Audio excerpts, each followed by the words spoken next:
Aku mulai ya teman-teman. Assalamualaikum warahmatullahi wabarakatuh. Di sini kami dari kelompok 5 akan mempresentasikan hasil dari diskusi kami mengenai pemberhentian pegawai. Sebelumnya, perkenalkan saya Salsabila Indah Jayani dengan NIM akhir 016.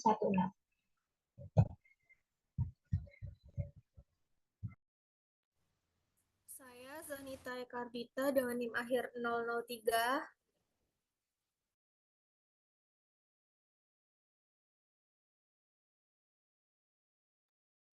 Saya Dionysius Benewidianto dengan NIM akhir 012.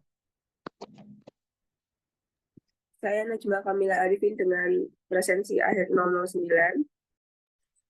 Saya Anggraini Eka Wulandari dengan NIM akhir 024.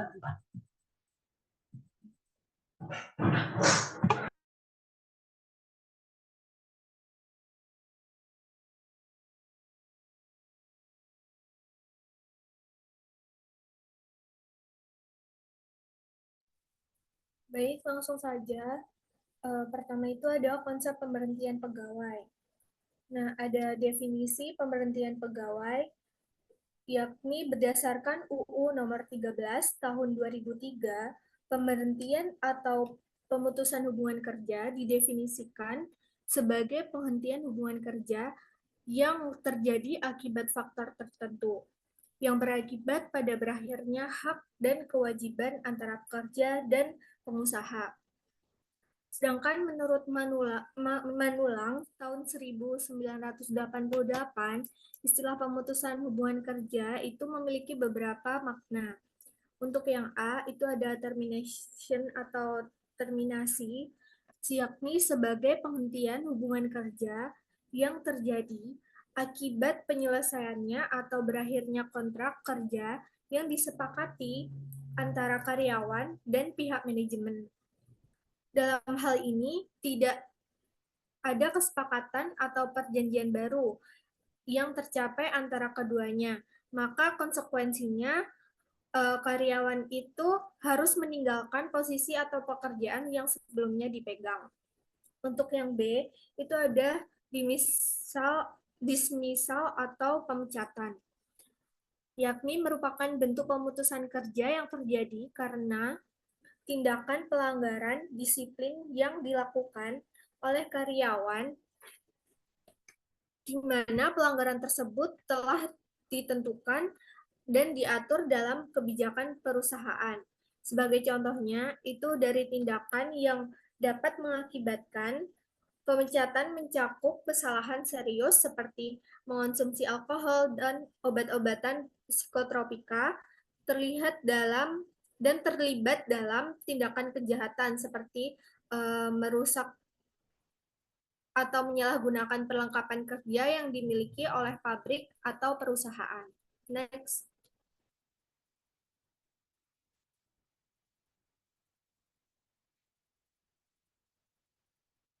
Nah, yang selanjutnya itu ada redundansi, yakni pemutusan hubungan kerja terjadi karena perusahaan itu melakukan rekrutrisasi atau pengembangan dengan mengadopsi teknologi baru, termasuk di dalamnya itu adalah penerapan mesin-mesin canggih seperti robot industri yang digunakan dalam proses produksi. Dengan pengenalan alat berat yang dapat dioperasikan hanya oleh satu orang atau dua orang saja, perusahaan dapat menggantikan sejumlah besar pekerja yang sebelumnya diperlukan. Akibatnya itu dapat menyebabkan pengurangan signifikan dalam jumlah tenaga kerja yang dibutuhkan, yang berimplikasi pada beberapa karyawan kehilangan pekerjaan mereka.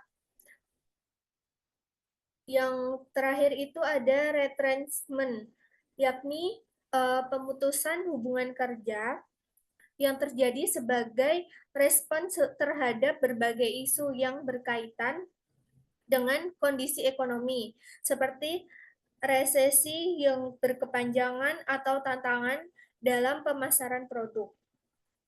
Dalam situasi ini, perusahaan menghadapi kesulitan finansial yang serius sehingga mereka tidak lagi mampu untuk memenuhi kewajibannya dalam pembayaran gaji. Akibatnya, perusahaan itu terpaksa untuk melakukan pengurangan jumlah tenaga kerja untuk menjaga kelangsungan operasional dan mengurangi beban biaya, yang pada gilirannya mengakibatkan banyak karyawan itu dapat kehilangan pekerjaannya. Untuk yang selanjutnya itu ada jenis-jenis pemberhentian pegawai. Menurut Flippo tahun 1984 itu membedakan pemutusan hubungan kerja menjadi 3 jenis. Yang pertama itu ada layoff, yakni pemutusan yang diambil oleh perusahaan ketika seorang karyawan yang sebenarnya itu memiliki kualifikasi dan prestasi yang sangat baik terpaksa untuk dipurna tugaskan. Nah, keputusan ini dapat diambil meskipun karyawan itu telah memberikan kontribusi yang berarti bagi perusahaan. Hal itu dapat terjadi karena perusahaan mengalami perubahan dalam kebutuhan operasional atau kondisi tertentu yang dapat membuat karyawan itu tidak dapat lagi memerlukan jasa karyawan tersebut. Meskipun karyawan tersebut sangat berkualitas, situasi di luar kendali dapat mengakibatkan pemutusan hubungan kerja yang sulit dan menyedihkan. Next.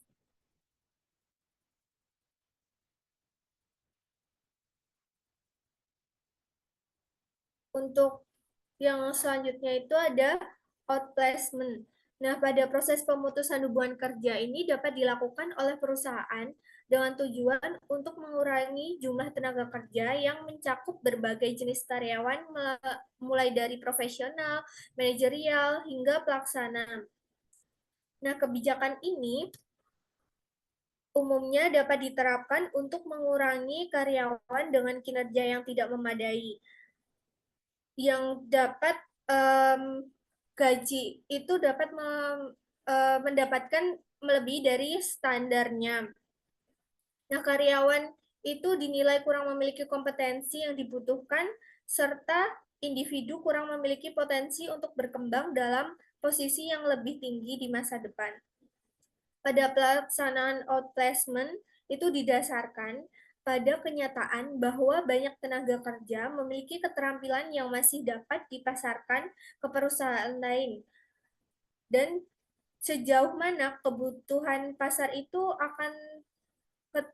akan keterampilannya masih belum sepenuhnya untuk diketahui.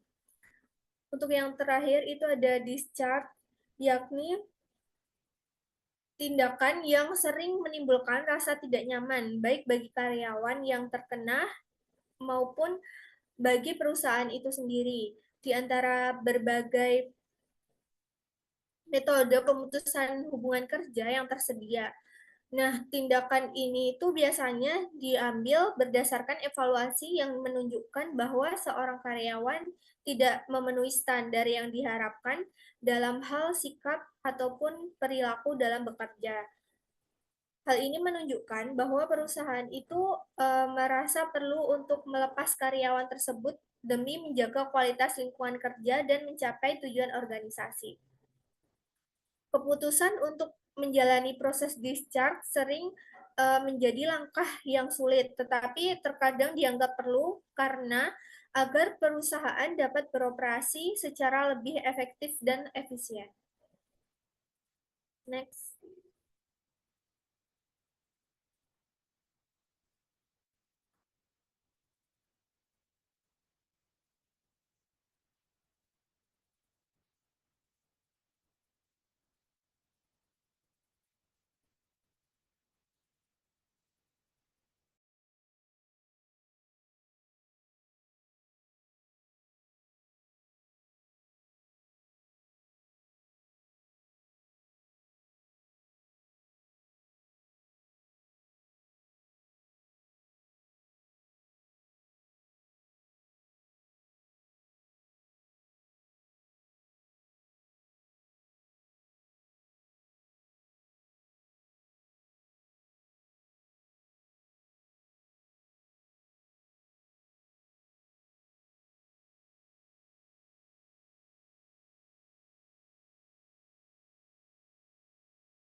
Selanjutnya, mengenai alasan dan situasi yang memicu pemberhentian pegawai. Yang pertama, atau poin A adalah kinerja yang tidak memadai. Nah, kinerja yang tidak memadai berarti mereka ini sendiri tidak konsisten dan tidak memenuhi standar dari perusahaan di mana memicu pemberhentian pegawai. Faktor-faktor dalam hal ini bisa diuraikan sebagai berikut. Yang pertama, ada ketidakcakapan dalam melakukan tugas.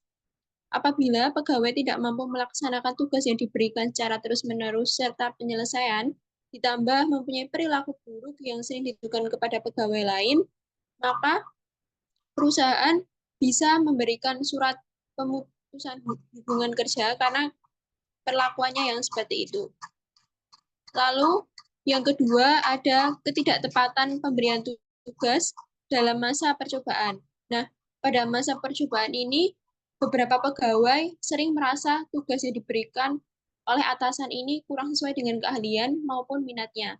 Akibatnya apa? Mereka itu sulit untuk berkembang secara maksimal ataupun mencapai tujuan yang sudah ditetapkan dari perusahaan tersebut. Nah, jika terjadi permasalahan ini, bisa mengusulkan untuk permohonan mengakhiri masa percobaan. Akan tetapi, dilihat juga dari ketentuan umumnya, pegawai tidak berhak untuk mendapatkan pesangon ataupun bentuk kompensasi lainnya karena mengundurkan diri saat masa percobaan. Next.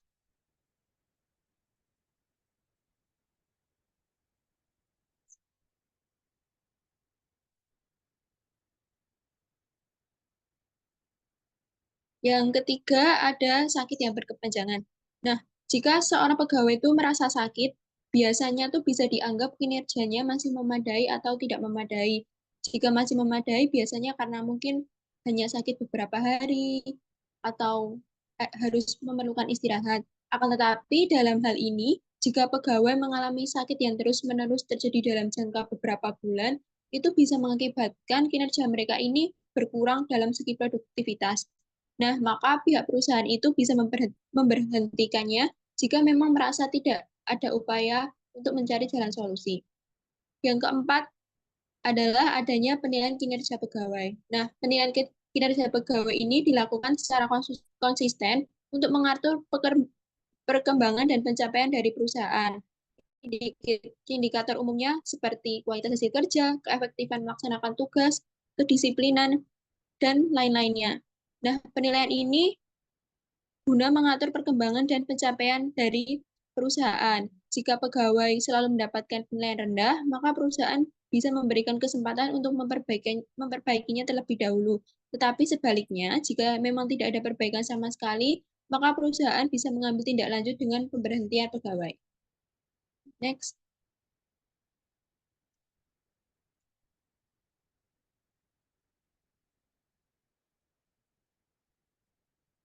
Nah, yang B ini adalah restrukturisasi dan rasionalisasi atau perampingan organisasi, merger atau akuisisi yang memerlukan pengurangan jumlah karyawan.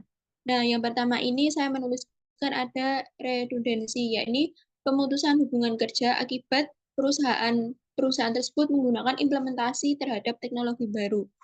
Misalnya saja penggunaan robot atau mesin-mesin yang mampu dioperasikan 1 hingga 2 orang untuk menggantikan banyaknya tenaga kerja manusia. Nah, efisiensi yang dihasilkan dari pengembangan teknologi ini sangat menguntungkan karena membuat perusahaan itu lebih efektif juga, tetapi juga menimbulkan permasalahan sosial, yakni angka pengangguran semakin meningkat. Yang kedua ada penutupan badan usaha perusahaan. Nah, perusahaan yang mengalami jatuh pilot itu adalah tidak mampu membayar hutang-hutang ketika jatuh tempo, biasanya akan melakukan PHK. Akan tetapi, perusahaan yang masih memikirkan nasib pegawainya itu masih tetap untuk difasilitasi dengan cara disalurkan ke perusahaan lain. Dan juga pemerintah itu memiliki peran penting dalam memberikan perlindungan sosial atau ekonomi kepada pegawai. Next.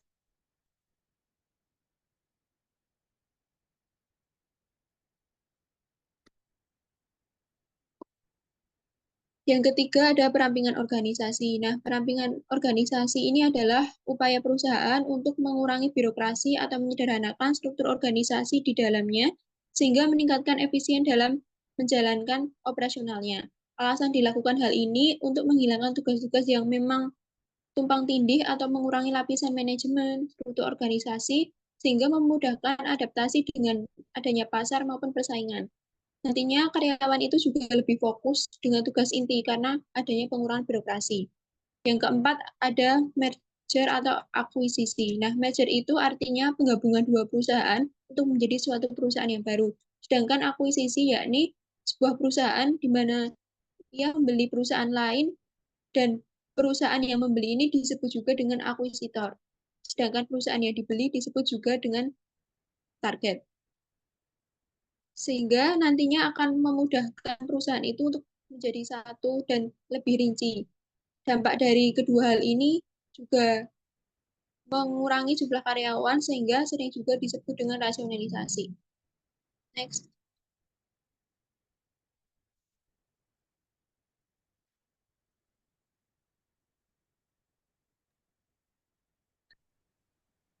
Berikutnya adalah pelanggaran hukum dan etika. Pegawai negeri merupakan garda terdepan dalam implementasi kebijakan publik dan penyedia layanan dasar bagi warga negara. Nah, namun halnya seperti setiap individu, mereka juga bisa membuat kesalahan yang signifikan. Salah satu konsekuensinya adalah pemberhentian dari jabatan tersebut jika pelanggaran hukum dan etika terbukti. Beberapa alasan utama yang memicu pemberhentian pegawai karena pelanggaran hukum dan etika antara lain melakukan penyelewengan terhadap Pancasila dan Undang-Undang Dasar Negara Republik Indonesia tahun 1945,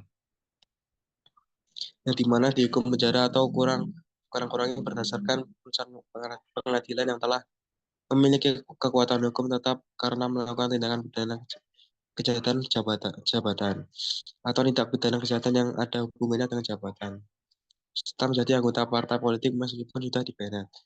Nah, untuk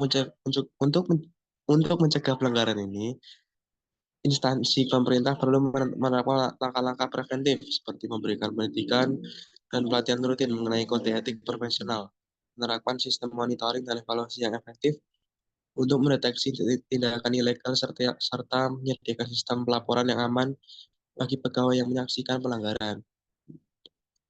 Dengan menjaga integritas pegawai melalui tindakan tegas dan transparan terhadap pelanggaran hukum dan etika. Nah, dalam hal ini, institusi publik dapat memastikan bahwa kebijakan publik dijalankan dengan baik dan sesuai dengan prinsip keadilan serta transparansi. Next.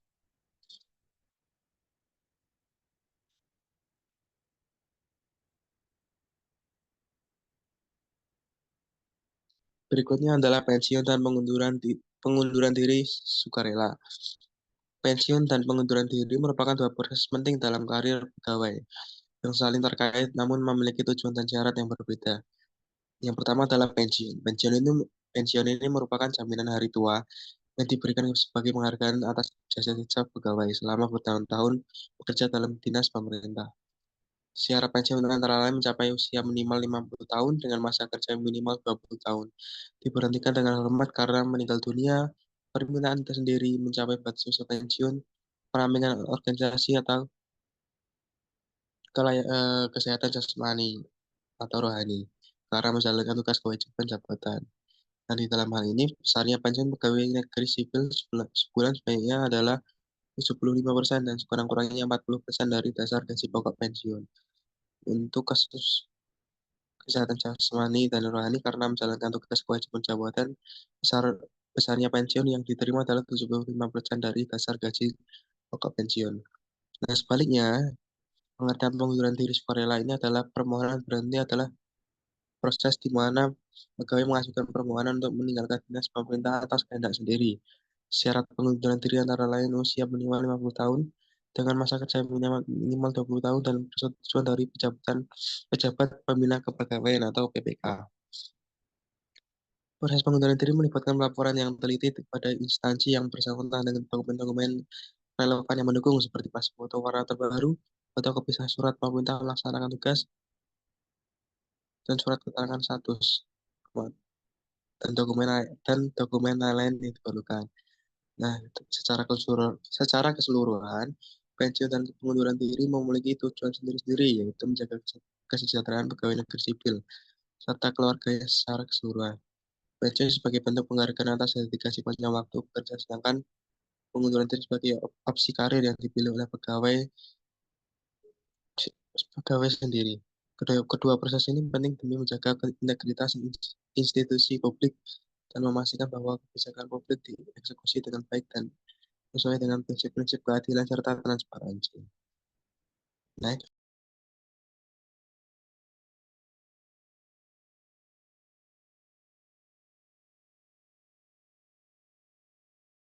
Berikutnya yaitu tentang proses pemberhentian pegawai.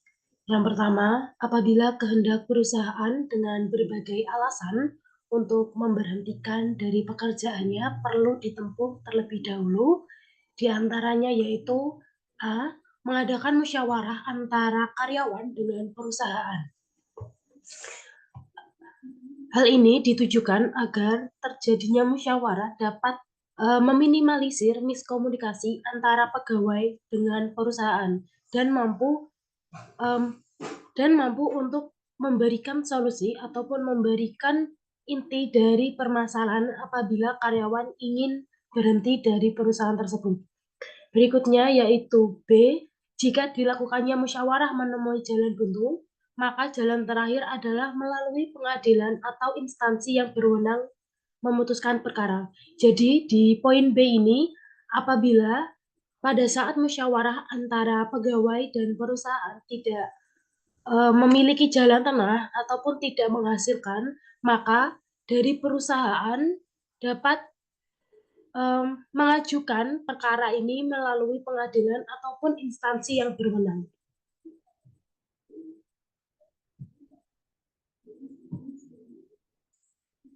Berikutnya yaitu kedua, bagi karyawan yang melakukan pelanggaran berat dapat langsung diserahkan kepada pihak kepolisian untuk diproses lebih lanjut tanpa meminta izin lebih dahulu kepada dinas terkait atau berwenang. Pada poin kedua ini, yaitu apabila karyawan melakukan pelanggaran seperti penggunaan narkoba, kejahatan seperti membunuh atau sebagainya, itu dari perusahaan dapat langsung diserahkan kepada kepolisian tanpa adanya sumbatan dari ke dinas yang terkait.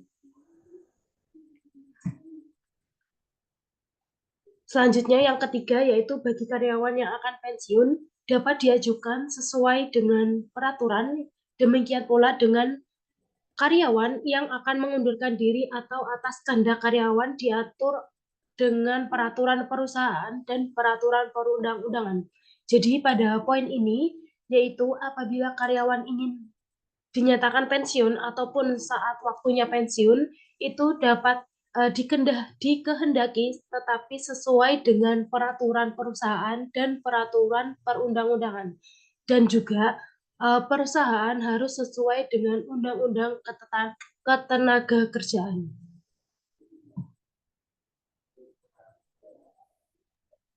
Kalau tadi sudah slide selanjutnya, sebelumnya. Nah, tadi kan sudah dijelaskan tentang proses pemberhentian pegawai. Nah, untuk perusahaan mengharuskan disarankan untuk melakukan praktik yang sesuai dengan prosedur hukum agar menghargai martabat karyawan. Nah, untuk praktiknya dalam pemberhentian karyawan itu, yang pertama harus ada persiapan yang sah. Jadi itu poin pertama yang di sini, persiapan yang sah itu seperti meninjau catatan kinerja karyawan, riwayat kehadiran, dan dokumentasi relevan untuk sebuah perusahaan memastikan keputusan yang memiliki alasan kuat untuk memberhentikan karyawan. Jadi persiapan yang sah ini bisa dilalui dengan pemberhentian seperti itu. Lalu yang kedua, menjalin komunikasi yang baik. Nah, menjalin komunikasi yang baik itu di sini adalah tentang perusahaan dengan karyawan. Komunikasi yang baik ini menjadi salah satu faktor untuk menghormati martabat karyawan dan memberikan dengan menggunakan bahasa langsung dan jujur untuk menjaga integritas komunikasi. Lalu penggunaan bahasa yang baik juga disarankan untuk menunjukkan rasa empati dan hormat terhadap karyawan yang akan diberhentikan. Lalu yang ketiga adalah dokumentasi yang teliti dan jelas. Jadi yang dimaksud di sini adalah dokumentasi arsip penting seperti tinjauan kinerja karyawan, umpan balik, peringatan, dan insiden-insiden yang menyebabkan keputusan pemberhentian ini harus jelas agar karyawan tidak menuntut ke jalur hukum dan karyawan dapat menerima alasan diberhentikannya di dalam pekerjaan. Lalu untuk praktik yang terakhir itu adalah kompensasi dan penyediaan layanan dukungan. Nah, poin yang di sini itu adalah segala sesuatu yang diterima baik berupa fisik maupun non-fisik. Kompensasi juga berarti seluruh imbalan yang diterima oleh seorang pekerja atau karyawan atas jasa atau hasil dari pekerjaannya dalam sebuah perusahaan dalam bentuk uang atau barang, baik secara langsung maupun tidak langsung.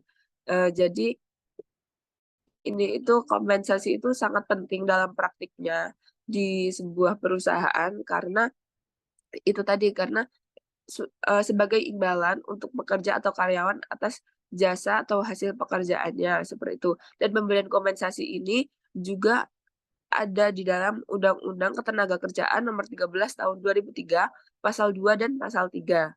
Nah, selain pemberian kompensasi atau dana pensiun, perusahaan juga sebaiknya menawarkan layanan dukungan kepada karyawan yang terkena dampak seperti konseling karir, bantuan mencari pekerjaan baru, dan panduan tunjangan pesangon. Hal ini bertujuan untuk membantu memperlancar transisi karyawan yang telah diberhentikan oleh perusahaan.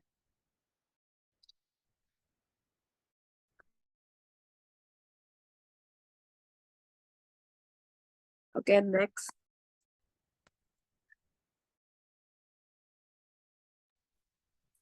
Oke, untuk selanjutnya itu ada tantangan dalam pemberhentian pegawai. Nah, untuk yang pertama itu ada dampak psikologis terhadap karyawan. Nah, dampak psikologis yang ditimbulkan oleh pemberhentian pegawai dapat memiliki pengaruh yang cukup signifikan terhadap karyawan yang terkena dampak tersebut. Ketika seorang karyawan mengalami kehilangan pekerjaan, seringkali merasakan berbagai emosi negatif yang tidak menyenangkan seperti kecemasan, frustasi, dan penurunan rasa percaya diri. Dari emosi-emosi ini dapat mengganggu stabilitas dan kesejahteraan mental mereka, yang itu tuh dapat membuat merasa tidak nyaman dalam menjalani kehidupan sehari-hari. Selain itu, perasaan tertekan juga seringkali muncul seiring dengan hilangnya sumber pendapatan yang menyebabkan ketidakpastian mengenai bagaimana akan memenuhi kebutuhan sehari-hari dan merencanakan masa depan. Jadi ketidakpastian itu dapat menyelimuti pikiran yang meningkatkan tingkat stres dan mempengaruhi kesehatan mental secara keseluruhan. Untuk yang kedua, itu ada dampak budaya organisasi. Nah, pemberhentian pegawai itu tidak hanya berdampak pada individu, melainkan juga memiliki efek yang sangat mendalam terhadap budaya organisasi secara keseluruhan. Ketika karyawan merasa diperlakukan tidak adil atau diabaikan dalam proses pemutusan kerja, dapat mengakibatkan berkurangnya kepercayaan terhadap manajemen yang pada gilirannya itu menciptakan lingkungan kerja yang kurang harmonis. Karyawan yang masih bertahan dalam perusahaan juga sering akan merasakan ketidaknyamanan terkait potensi pemecatan di masa mendatang yang dapat menghambat rasa kolaborasi dan komunikasi itu biasanya terjadi antar tim. Budaya perusahaan ini juga selama berpositif itu bisa terganggu.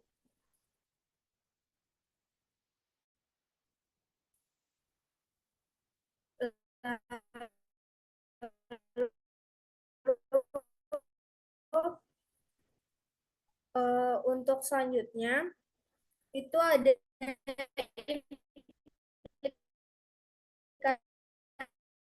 implementasi hukum dan risiko hubungan pada aspek hukum yang terkait dengan perusahaan tuntutan hubungan kerja yang berlaku dan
Izin melanjutkan dari Mbak Dita.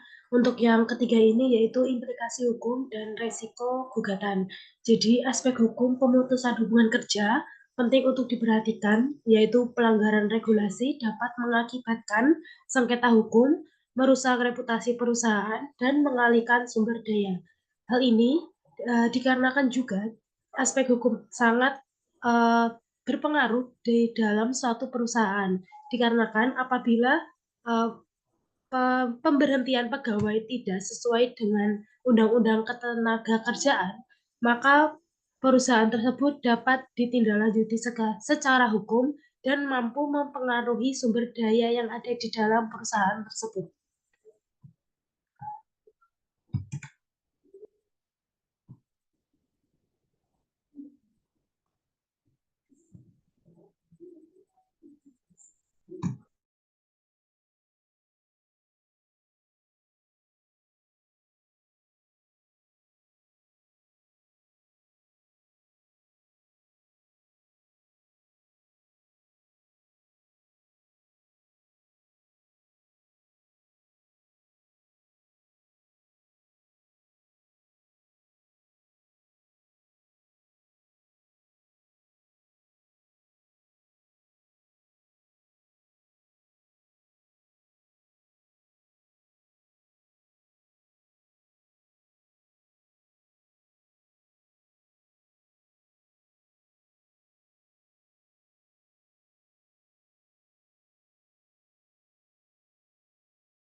Lanjut, yakni mengenai studi kasus dan implementasi dari pemberhentian pegawai.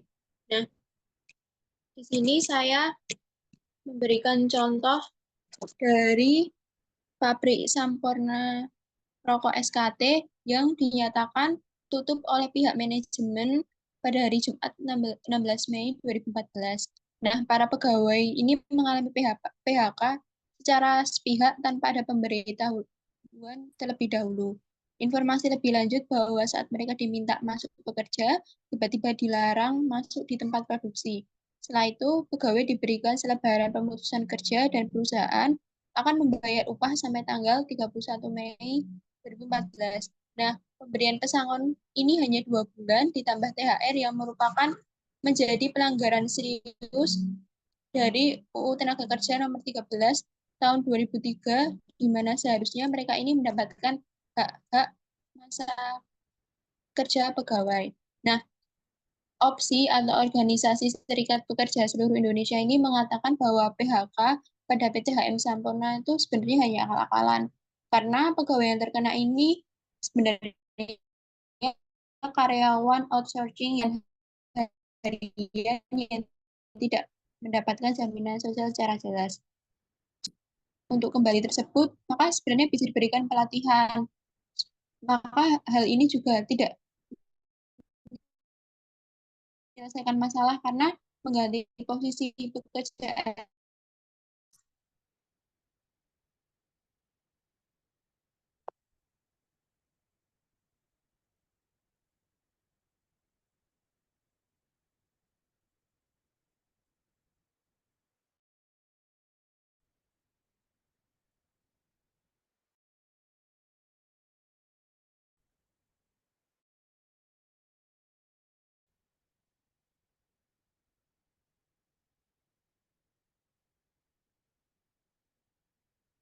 Bisa di next.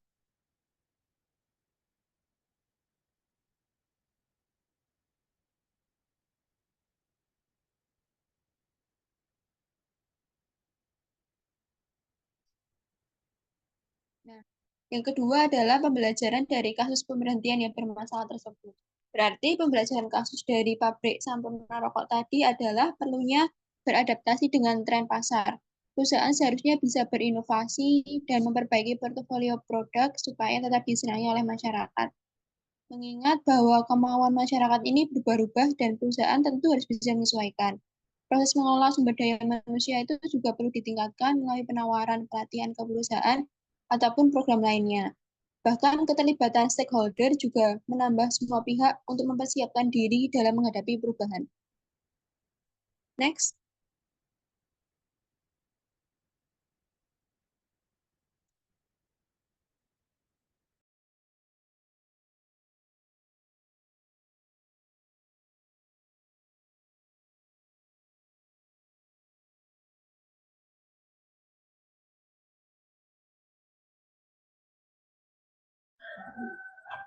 Baik, setelah kelompok 5 mengutarakan analisis terhadap pemberhentian pegawai, dari kelompok 5 mendapati beberapa kesimpulan, diantaranya yaitu 1, pemberhentian atau pemutusan hubungan kerja merupakan pengakhiran suatu hubungan kerja karena suatu hal tertentu yang mengakibatkan berakhirnya hak serta kewajiban antara pekerja dengan perusahaan.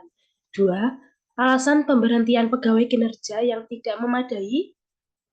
Alasan pemberhentian pegawai diantaranya yaitu kinerja yang tidak memadai, restrukturasi dan rasionalisasi ataupun perampingan organisasi, merger, atau akuisisi yang memerlukan pengurangan jumlah karyawan, pelanggaran hukum dan etika, serta pensiun atau pengunduran diri dengan sukarela. 3. Pemutusan hubungan kerja atau pemberhentian sebagai manifest pensiun yang dilakukan pada kondisi tidak normal, nampaknya masih menjadi suatu ancaman yang mencemaskan karyawan.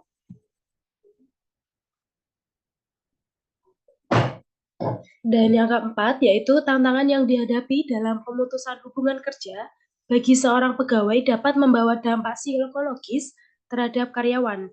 Pemberhentian pegawai tidak hanya berdampak pada individu yang kehilangan pekerjaan, tetapi juga memiliki efek yang sangat mendalam terhadap budaya organisasi secara keseluruhan. Ketika perusahaan melakukan pemberhentian pegawai, jika tidak sesuai dengan regulasi dan ketentuan hukum yang berlaku, mereka berpotensi menghadapi risiko sengketa hukum dari karyawan yang merasa dipecat dengan cara yang tidak adil atau tanpa alasan yang jelas.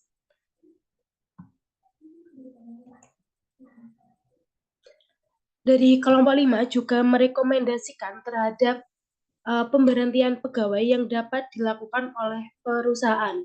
Di antaranya yang pertama, 1, hendaknya dalam melakukan pemutusan hubungan kerja harus sesuai dengan Undang-Undang Ketenagakerjaan yang berlaku di Indonesia. agar tidak menimbulkan kerugian antar pihak-pihak yang bersangkutan. 2. Dalam hal pemberhentian pegawai, seharusnya suatu perusahaan bertindak sangat hati-hati dan diperlakukan pertimbangan yang sangat matang karena pengaruhnya cukup besar bagi perusahaan dan karyawan itu sendiri. Bagi perusahaan akan berpengaruh terhadap permasalahan dana.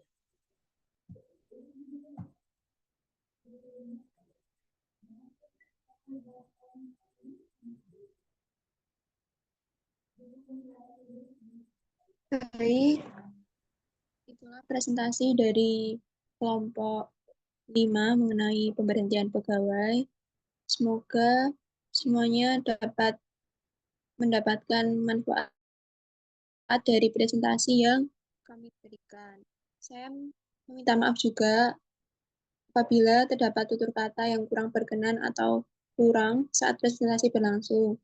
Sekian, terima kasih. Wassalamualaikum warahmatullahi wabarakatuh. Waalaikumsalam warahmatullahi wabarakatuh.